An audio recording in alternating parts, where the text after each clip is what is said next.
আমি যতটুকু জানতে পেরেছি তার 2টা সন্তান আছে, সন্তান রেখে আসছে। ওরা রংপুর গেছিল, রংপুর থেকে আর কি ব্যাক করার পথে এই দুর্ঘটনা ঘটে আর কি।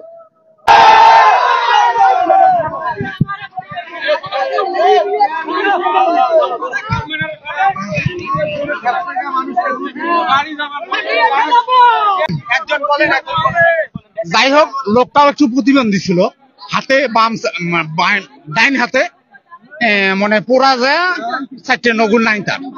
যাই হোক, সে বিট ছিল, বিট অবস্থায় সে পিছলি পড়ছিল, পিছলি পড়িয়া ওই যে বাস আবার ব্রেক দিছিল।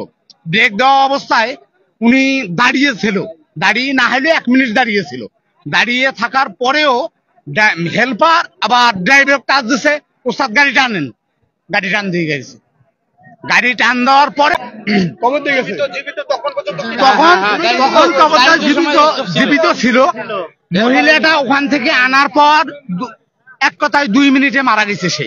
তারপর তার স্বামী প্রায় 5 মিনিট ছিল ওখানে স্পট ডেড হয়ে গেছে। চাকরি করছিল, রংপুরে চাকরি করছিল। না না না না, ওরা তা জানি না, বটে ওরা এক কথায় বাড়ির উদ্দেশ্যে রওনা দিছে।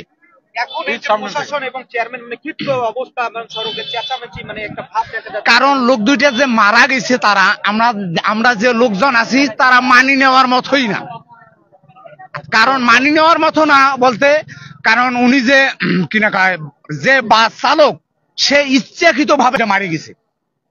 সে ইচ্ছাকৃত ভাবে হেল্পারের ইশারায় ড্রাইভার লোক দুটাকে মারা গেছে।